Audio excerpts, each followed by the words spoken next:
Audio Jungle.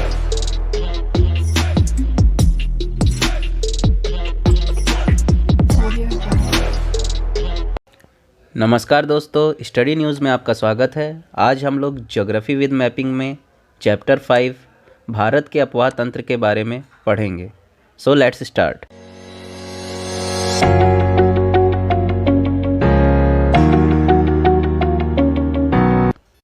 Drainage system एक नदी और उसकी सहायक नदियों द्वारा निर्मित जल प्रवाह की एक विशेष प्रणाली होती है। यह एक प्रकार का नेटवर्क या जाल होता है जिसमें नदियां एक दूसरे से मिलकर पानी का एक दिशात्मक प्रवाह बनाती हैं। एक नदी में पाई जाने वाली सभी सहायक नदियां और उस नदी बेसिन के अन्य विशेषताएं मिलकर उस नदी की जल निकास प्रणाली बनाती हैं।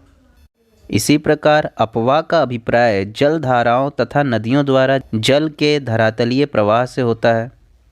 अपवाह तंत्र या ड्रेनेज सिस्टम का संदर्भ सरिताओं की उत्पत्ति और उनके समय के साथ विकास से होता है।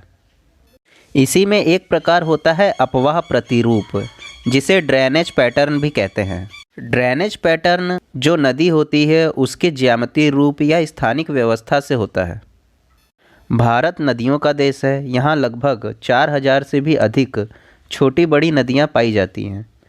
इसके अपवाह को मोटे तौर पर 2 वर्गों में विभक्त किया जा सकता है, जिसमें एक है हिमालय का अपवाह और दूसरा प्रायद्वीपीय अपवाह।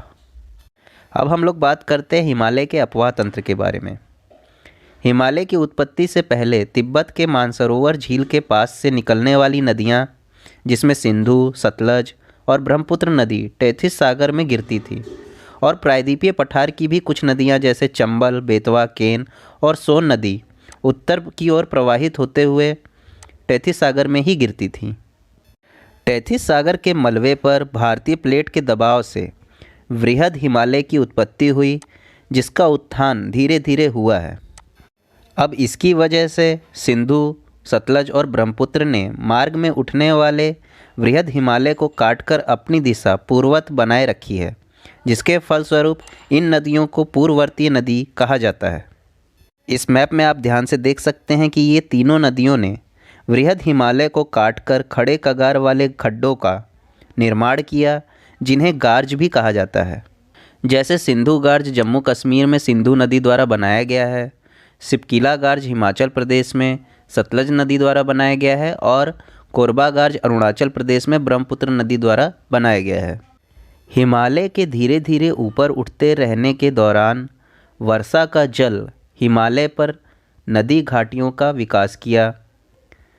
हिमालय की चोटियाँ के हिमरेखा के ऊपर उठने के बाद हिमालय पर बर्फ़ का आवरण हो गया, जिनसे निकले हिमनद नदियों द्वारा बनाई गई घाटियों से होकर बहने लगे। इस प्रकार हिमालय में पहले नदी घाटियाँ बनी, फिर हिमनद बने। इन नदियों को अनुवर्ती नदी कहा जाता है, क्योंकि ये ढाल बनने के बाद ढाल के अनुरूप बहना प्रारंभ करती हैं।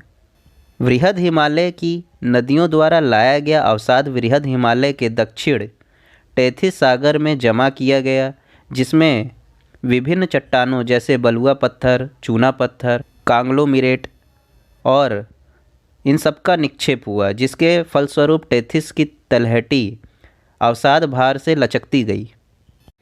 इसी के कारण बाद में मध्य और लघु हिमालय का निर्माण हुआ। वृहद हिमालय से निकलने वाली विभिन्न नदियाँ जैसे यमुना, गंगा, काली, गंडक, कोसी और तीस्ता नदियों ने मध्य हिमालय को काटकर अपनी घाटी पूर्ववर्त बनाए रखी, इसलिए इन्हें भी पूर्ववर्ती नदियाँ कहा जा सकता है। इसलिए मध्य तथा शिवालिक हिमालय की पूर्ववर्ती नदियाँ कहलाती हैं। अब हम लोग बात करते हैं सिंधु तंत्र के बारे में। सिंधु नदी तंत्र विश्व के विशालतम नदी तंत्रों में से एक है। इसके अंतर्गत सिंधु तथा उसकी सहायक नदियाँ जैसे झेलम, चिनाब, रावी, व्यास, सतलज, जास्कर, गोमल, द्रास, श्योक, सिगार, कुर्रम, काबुल तथा गिलगिट सम्मिलित है। सिंधु नदी तिब्बत के मानसरोवर झील के निकट से निकलती है। ये 2880 किलोमीटर लंबी है और इसका संग्रहण क्षेत्र लगभग 11.5 लाख वर्ग किलोमीटर क्षेत्र है। सिंधु नदी की सहायक नदियों में जो बाईं ओर से मिलने वाली नदियां हैं वो पंजाब की 5 नदियां सतलज, व्यास, रावी, चिनाब और झेलम हैं, जिसे पंचनद भी कहा जाता है। ये पांचों नदियां संयुक्त रूप से सिंधु नदी की मुख्य धारा से मीठन कोट के पास मिलती हैं। जास्कर, सियांग, सिगार और गिलगिट बाईं ओर से मिलने वाली प्रमुख नदियां हैं। दाईं ओर से मिलने वाली नदियों में श्योक, काबुल, कुर्रम, गोमल और प्रमुख नदियां शामिल हैं। काबुल और उसकी सहायक नदियां सिंधु में अटक के पास आकर मिलती हैं। अब इस मैप में आप ध्यान से देखिए, सिंधु नदी मानसरोवर झील तिब्बत से निकलती है। इसकी लंबाई 2880 किलोमीटर है और ये अरब सागर में जाकर गिरती है। इसके बाद बात करते हैं सतलज नदी। ये भी मानसरोवर झील से निकलती है। इसकी लंबाई 1500 किलोमीटर है और ये चिनाब नदी में जाकर मिल जाती है। रावी नदी रोहतांग दर्रा से निकलती है, जिसकी लंबाई 720 किलोमीटर है और ये भी चिनाब नदी में ही मिलती है।